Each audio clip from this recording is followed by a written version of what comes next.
Então essa graça nos traz uma revelação a qual nós sentimos bem. Ela nos mostra quem verdadeiramente somos na terra.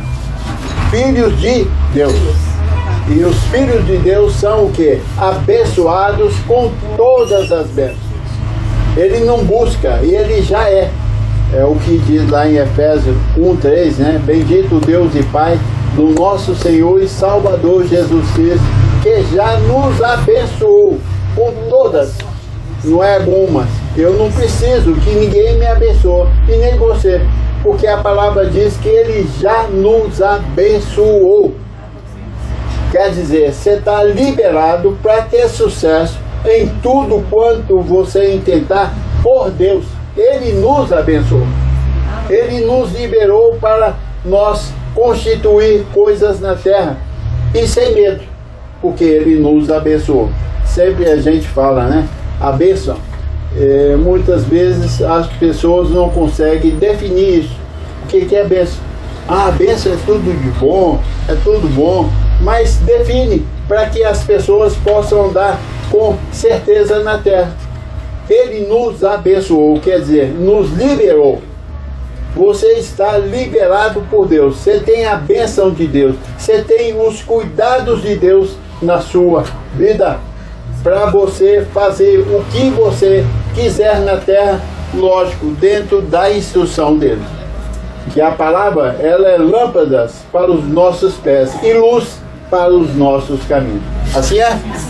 Papai. Está como é que você chama? Maria Aparecida. Maria Aparecida. Ela é sobrinha do Sonoff. Seja bem-vinda hoje. Que a palavra possa mudar toda o seu pensamento com respeito a Deus. Porque para nós mudou completamente. Porque nós ouvimos uma palavra antes da graça que Deus não era muito definido para nós. E a graça define qual é a vontade de Deus, que é boa, perfeita e agradável. Ela já ouviu a pregação? Eu mandei os usar para ela, ela se adorou. Fiquei até 1h da manhã. Bom. Continua ouvindo, que é o melhor. Ela não deve ser vinho, a maior liberdade que tem é a graça, porque ela tira todo o domínio sobre nós e passamos todo o domínio para Deus. E ele diz que foi para a liberdade que ele nos libertou. Então, estamos libertos. Não somos mais prisioneiros de nada na terra. Temos uma liberdade. Melhor noite. Então, nós temos uma liberdade tremenda, com decência e ordem, é lógico, né? Bom, pessoal, vamos ver aqui algo muito interessante que eu pude separar para ministrar à igreja. E somos nós e todos aqueles que nos ouvem pela internet. E são muitos. E estão gostando demais. Porque nunca viram uma liberdade com instrução. Não uma liberdade com libertinagem. Não. Uma liberdade instruída onde você sabe os seus limites. Né? E nós, como estamos na sobreedificação, podemos gozar dessa liberdade. Assim é? Assim é. E está baseado no livro de Lucas. É bom sempre informar que o livro de Lucas não é evangelho. Evangelhos são quantos? 2. Lá em Hebreus, Gálatas 2, 7 e 8, fala sobre 2 evangelhos. O evangelho da graça, que é chamado o evangelho da incircuncisão, e o evangelho da circuncisão. Da circuncisão foi dado a Pedro e os discípulos de Jesus de Nazaré, e da incircuncisão foi dado a Paulo, para nós os gentios. E nós temos que saber disso. E Lucas, que não foi nem discípulo de Jesus de Nazaré, não fez parte desse grande advento na terra, mas ele, posterior à morte de Jesus de Nazaré, ele fez uma pesquisa e escreveu. Porque o livro que é considerado os 4 evangelhos, que é Mateus, Marcos, Lucas e João, não são evangelhos. Esses são livros históricos que cada um desses discípulos escreveu segundo a ótica que eles tiveram andando com Jesus de Nazaré. E Lucas fazendo uma apurada pesquisa, ele como médico, né? Fez uma apurada pesquisa e escreveu o que ele ouviu, e de certo com uma inteligência muito grande. Mas ele fala o que Jesus de Nazaré falou. Esses 4 livros é histórico. Mateus, Marcos e João não fizeram nenhum relatório de si mesmo. Eles viram Jesus de Nazaré cumprindo a lei e os profetas e escreveram. E aqui deixou canonizado para que nós agora, do século 21, pudesse analisar todo aquele espetáculo maravilhoso de Jesus de Nazaré na terra. Que nós louvamos, engrandecemos Deus por ter enviado esse homem que sofreu amargamente para nos libertar.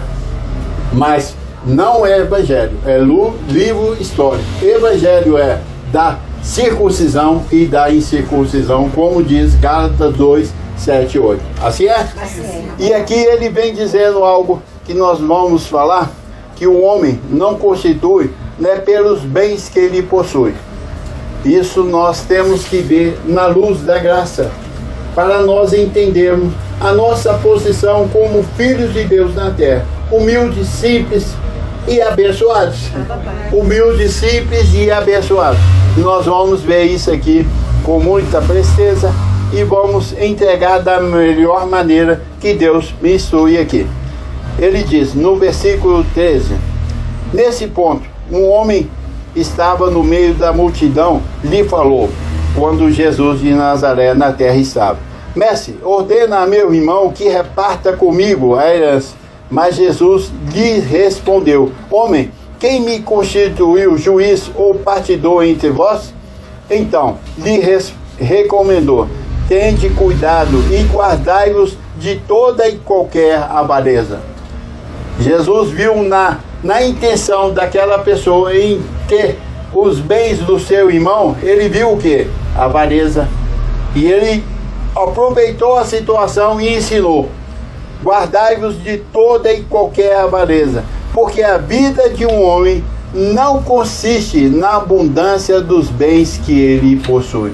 A vida, importante é isso, a vida de um homem não constitui pelos bens que ele possui. Quer dizer, o homem não é o que ele é, não é pelo que ele possui na terra.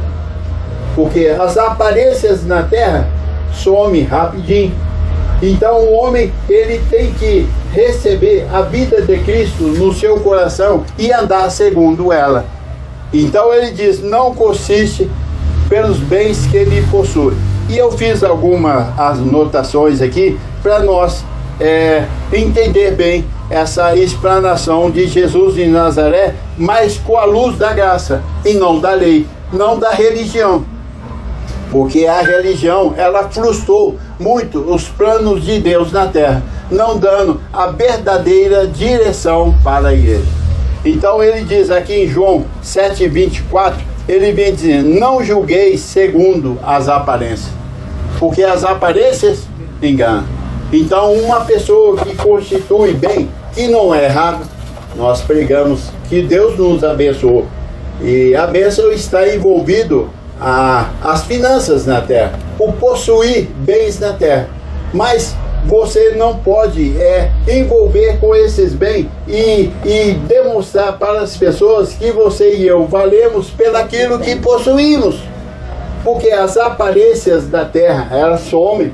Aqui em 1 Coríntios 7:31, Paulo vem dizendo, porque as aparências deste mundo passam. Você não vale e eu pelo que tem, e nem pelaquilo que você tem. Você deve aparentar pelaquilo que está na sua mente. E a boca fala do que está cheio o quê? A mente, o coração.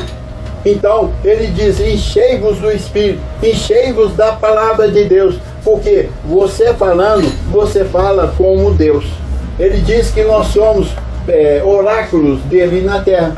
Mas se a multidão de bens vem sobre a tua vida e eu não estou preparado, eu me ensoberbeço. E eu começo a olhar para as pessoas diferentes. Eu não julgo, eu não vejo eles como pessoa, porque eu quero medir segundo o que eu tenho. E não é dessa forma. Assim é, pessoal? Assim é. Então não julguei segundo a aparência, porque a aparência deste mundo passa. Deus não aceita a aparência do homem. Deus, ele quer ver o coração, quer ver a mente do homem. E na mente está tudo o que você é, que eu sou. E então ele diz que o homem não constitui, não é pelos bens que ele possui. O homem não vale, não é pelo que ele tem. E o mundo diz que você é pesado segundo o que você tem no bolso. Não é assim? O mundo é desse jeito. O mundo tem sabedoria humana.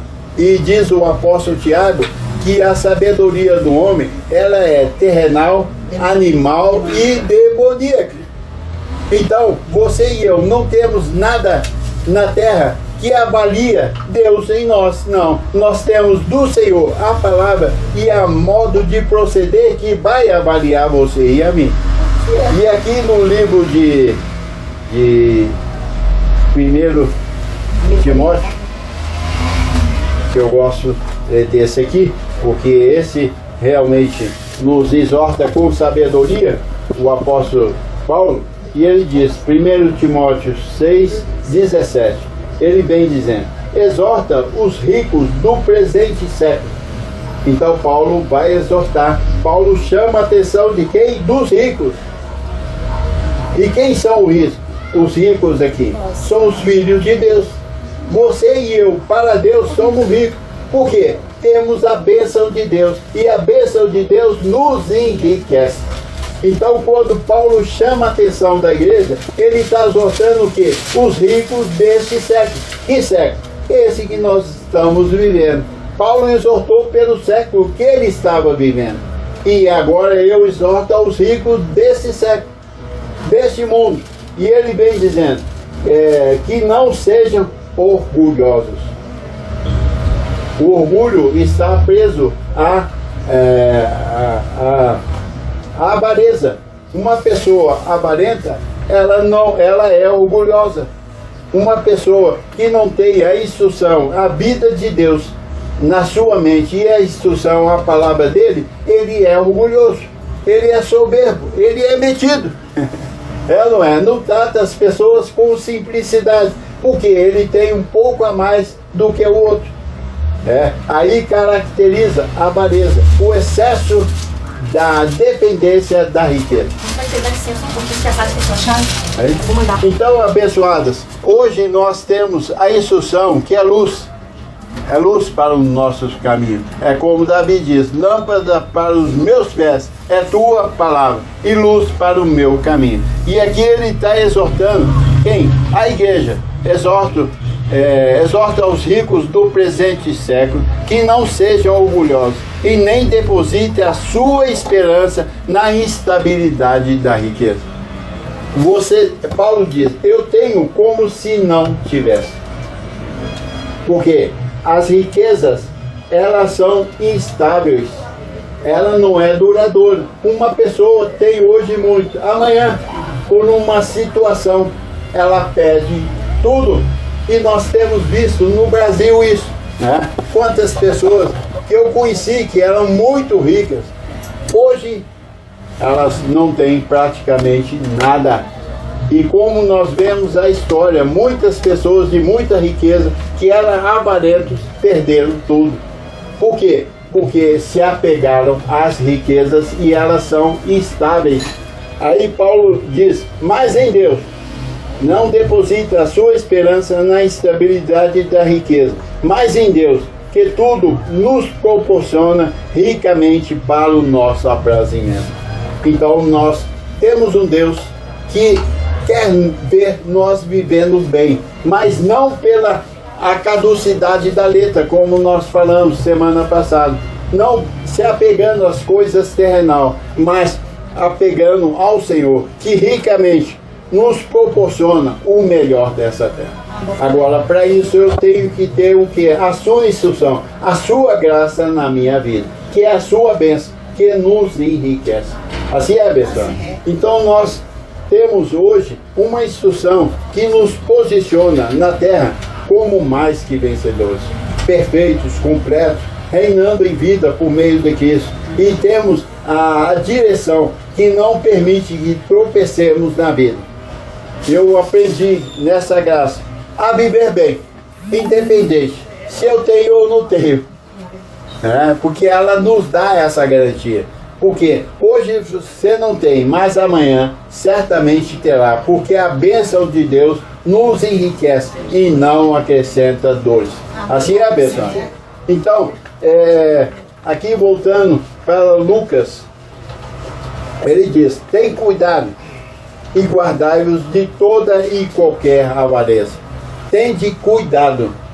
Então nós aprendemos que pela graça nós andamos com firmeza na terra. Com que? Cuidado.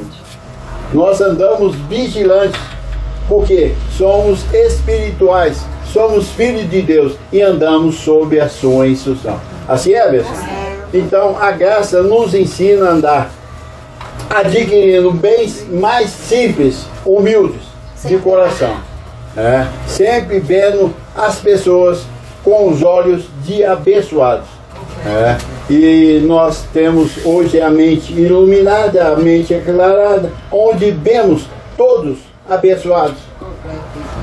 E as pessoas, elas andam na terra desequilibradamente, mas nós andamos com equilíbrio. Temos nos olhos ao que? A mente de Cristo. Você não enxerga por si, você enxerga com essa mente. E as pessoas muitas vezes desinformadas vivem mal na terra. Porque o viver bem para eles é ter bens, é ter muito dinheiro. E viver nosso é o quê? É Cristo. Ele diz: o viver é Cristo e o morrer é lucro. Mas nós estamos vivos, vivendo em Cristo. E em Cristo nós somos abençoados. Em Cristo nós somos supridos, porque os anjos que estão ao nosso redor promovem condições de nós vivermos bem, independente de ter ou não ter. Então nós temos que nos guardar da avareza.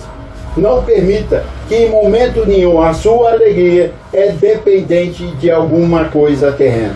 A alegria nossa, ela vem do Senhor, que no entanto ela é um fruto do Espírito na minha vida, na tua vida.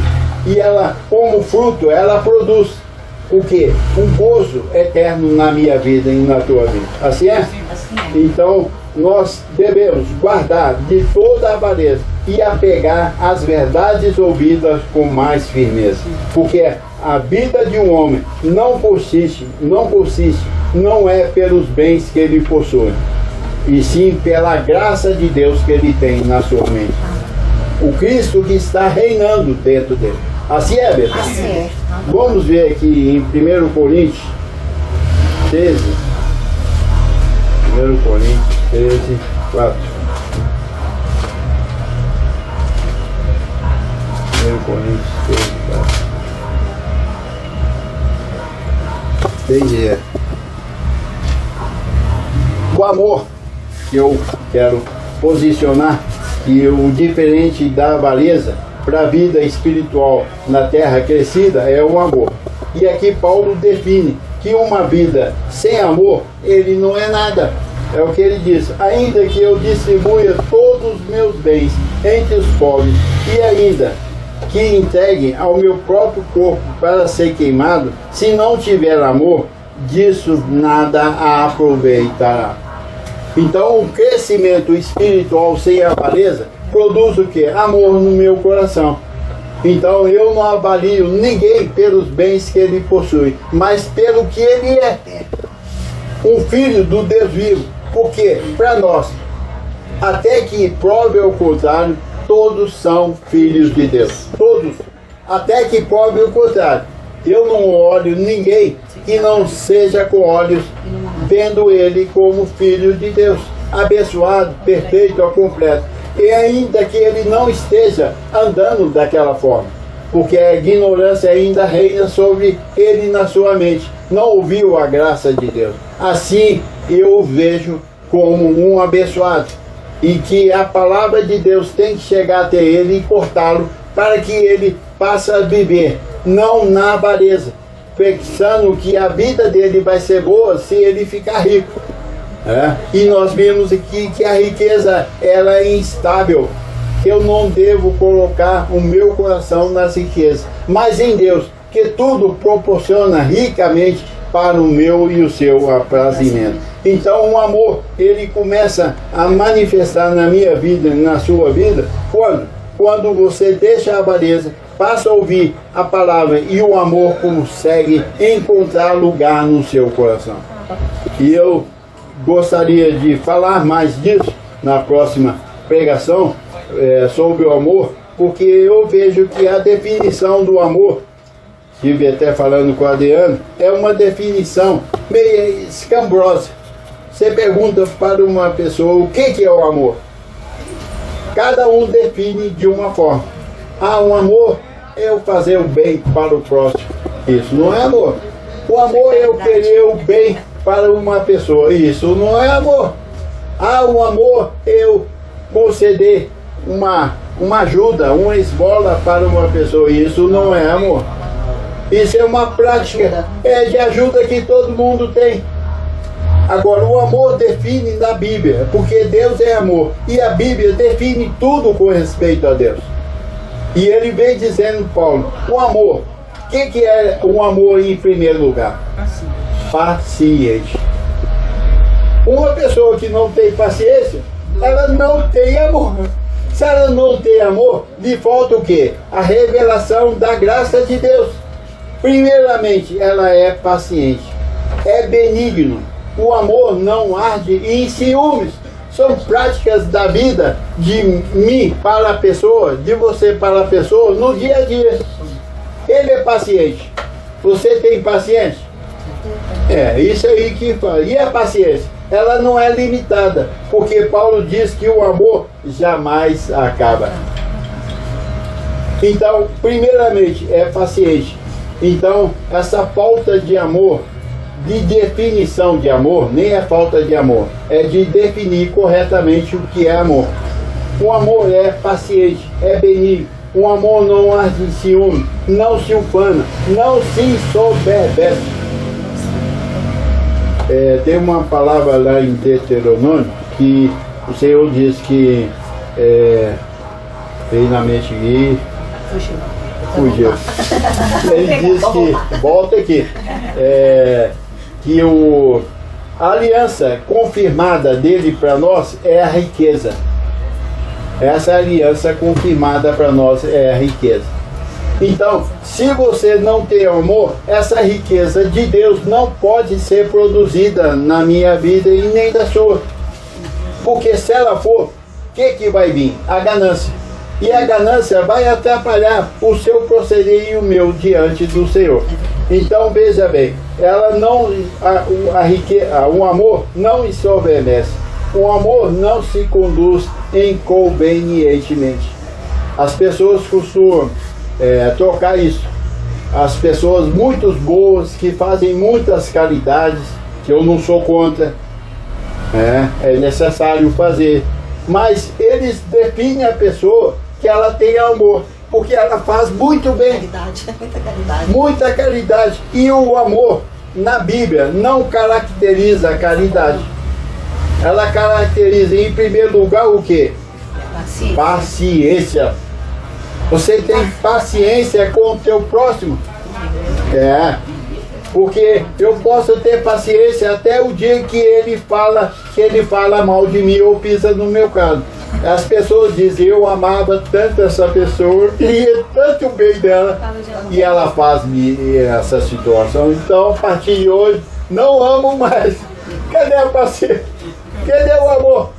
Cadê esse fruto do Espírito tão glorioso na minha vida, que define a minha vida e a sua vida na terra, sem avareza? Quem ama não é avarento. Quem ama, ama. Ele é paciente. Não busca os seus próprios interesses. Ele não busca os seus próprios interesses. Tudo sofre, tudo espera. O amor jamais acaba. Então, abençoado, nós temos hoje a palavra da graça para iluminar a minha vida e a sua vida, para nos colocar numa posição diante de Deus como filhos autênticos, filhos do Senhor, abençoados com todas as bênçãos. Ele vem dizendo: o amor não se alegra com a injustiça, mas regozija-se com a verdade. Tudo sofre. É isso aí. Então, se você não tiver esse amor, a avareza vai montar na sua vida, porque você não está amando corretamente. Tudo sofre, tudo crê, tudo espera, tudo suporta. O amor jamais acaba. Essa palavra de falar que você amava a pessoa enquanto ela não pisou no seu calo e ela deu um troco diferente daquilo que você esperava daquelas pessoas, aí você perde o amor ou a prática do amor. Isso aí porque é um amor carnal, né? Não está amando pelo Espírito. É o amor sentimental, que é a palavra que diz que é o amor filos.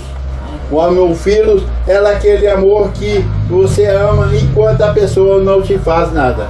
Contrário, que você não esperava que nunca aquela pessoa faria. Então esse amor é o que? Passageiro, é carnal. É um amor que não procede de Deus. Mas o amor ágape é um amor de paciência. É um amor que tudo sofre, tudo suporta e ele não acaba.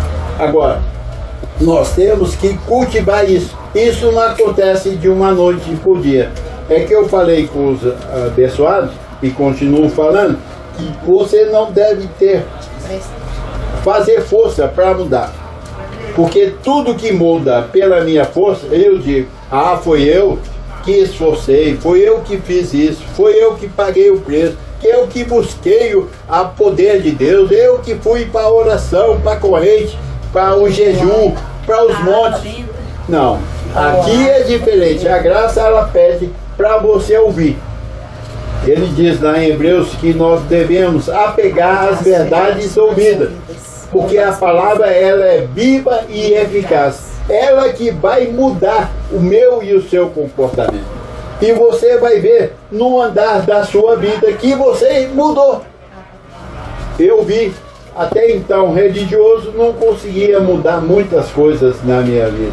Depois que eu vi a graça e comecei a armazenar na minha mente e confessar e orar segundo a palavra, foi mudando muitos comportamentos meus, e que ainda precisa de mudar. Eu erro ainda, porque eu estou nesse corpo, e esse corpo, ele é falível, ele não é perfeito. Mas a mente cheia da palavra da graça, com a instrução correta, ela vai mudando o meu e o seu comportamento. A gente já pensa um pouco mais para falar e agir. É isso. Você é prudente no abrir a boca. Você pensa mais.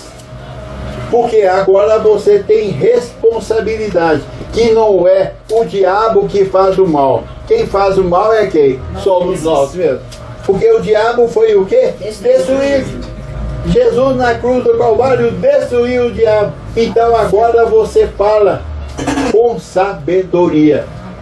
Porque você e eu aprendemos com o Senhor Jesus Cristo, através da palavra e da minha pregação, você entendeu o plano de Deus na sua vida.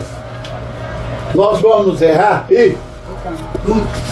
Enquanto estivermos nesse corpo sem a transformação, nós vamos errar. Mas nós vamos acertar muito também. Que antes não acertava, só errava. E aquilo que o homem se vê, o que ele faz? Ele pode. A gente ouve alguns termos que eu acho legal. Ele diz o seguinte, o ditado: você não é obrigado a semear. Você pode estar com a semente, você fala: eu não quero, põe no bolso. Mas uma vez que você semeou, você é obrigado a colher. Porque de Deus não se zombe. Aquilo que o homem semear, isso ele o quê? Ceifará.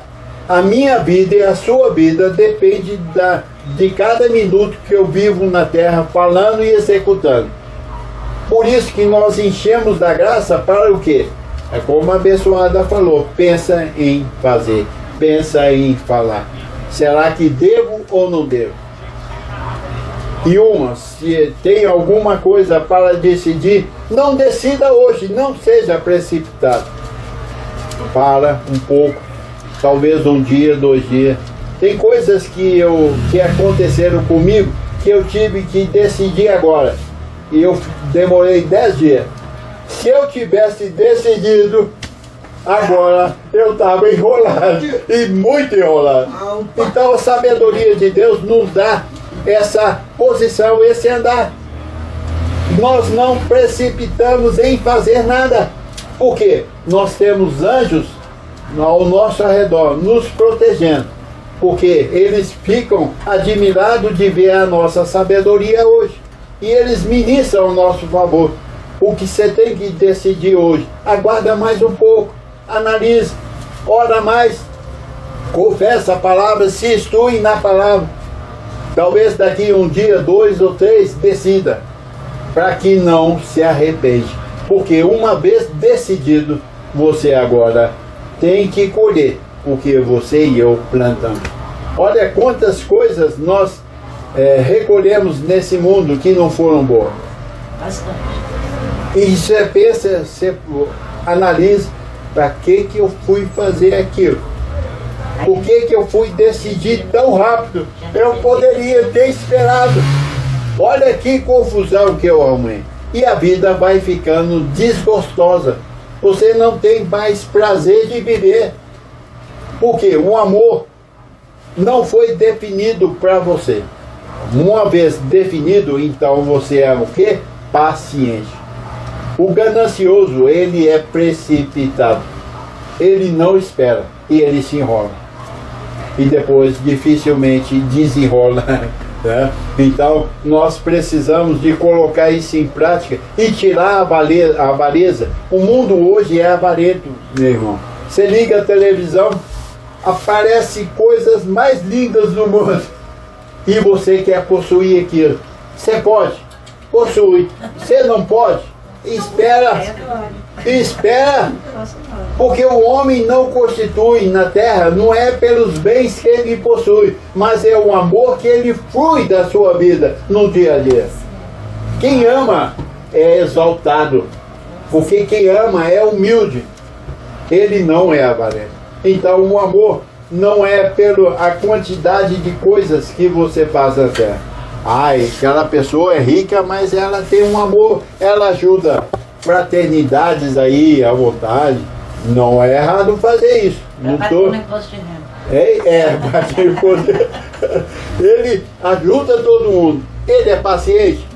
Não vejo muita paciência dele não, mas ele é bom.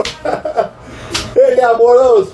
Eles buscam o seu próprio interesse ou do próximo. Olha, é muito rico a graça de Deus. É muito rico as instruções do Senhor. E você e eu temos que pegar essas verdades ouvidas com mais firmeza. Você deve guardá-la no profundo da sua mente, do seu coração, porque no tempo exato você vai lembrar dela. Harmoniza bem na sua mente. Armazena, isso. Armazena bem na sua mente, porque no tempo determinado ela vai fluir na sua mente. Tem momentos que você pode falar, não sei o que fazer. Então, não saiba. Então o que? Espera. Você não sabe. Não, mas eu tenho que fazer. Espera. Tem que dar resposta hoje. Não. Dorme mesmo. Dorme. Confessa a palavra, ouve a pregação, espera um pouco. Porque você pode fazer aquilo que você tem. O que você não tem, você não pode fazer. Se você fizer, é algo que não vai dar resultado positivo. Aguarde, tranquilo. Saiba que o Senhor tem cuidado de nós.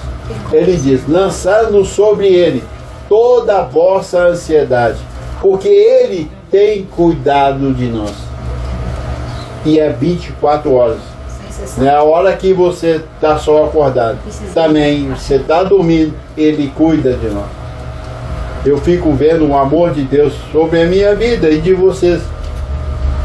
Nós tivemos esses dias muitas avalanches no mundo. Aqui em São Paulo teve essa chuva terrível. Quantas pessoas morreram? Os que morreram, morreram. Mas os que estão vivos, estão o quê? Frustrados. Você estava lá? Olha o cuidado de Deus. Porque você e eu poderiam estar lá em lugar de gente. Olha para você ver. E você não estava. Por quê? Porque Ele tem cuidado de nós. Quantas vezes você e eu quisíamos ver e em tal lugar aí Deus impediu? E você e eu falando, pô, eu gostaria de tanto estar lá. Olha que injustiça. Não, Ele cuidou para que você não estivesse lá. Porque todos os nossos dias foram escritos e determinados antes mesmo que Ele existisse. Foram escritos e determinados a nosso respeito. O seu limite Deus estabeleceu na terra. E você precisa de conhecer Ele aqui, porque você vai gozar muito desse limite. Deus deixou você e eu andarmos até aqui. Glória, porque foi momentos de glória, de segurança, de tranquilidade, ainda que a leve e momentânea tribulação manifestasse, mas você foi guardado pelo Senhor. Assim é? Então o amor é o contrário da avareza. Não coloque a sua esperança na estabilidade da riqueza, mas em Deus, que tudo proporciona ricamente para o meu e o seu aprazimento. A terra é lugar de Deus. E ela é boa? É. Tem ruim? Tem. Agora a boa, você e eu precisamos de ser instruídos por Deus para conhecê-lo e fazer diferença do certo e do errado. Assim é? Essa é a palavra que eu tenho para vocês nessa noite. Assim é? Receba. Tem limite para você. Ah, papai.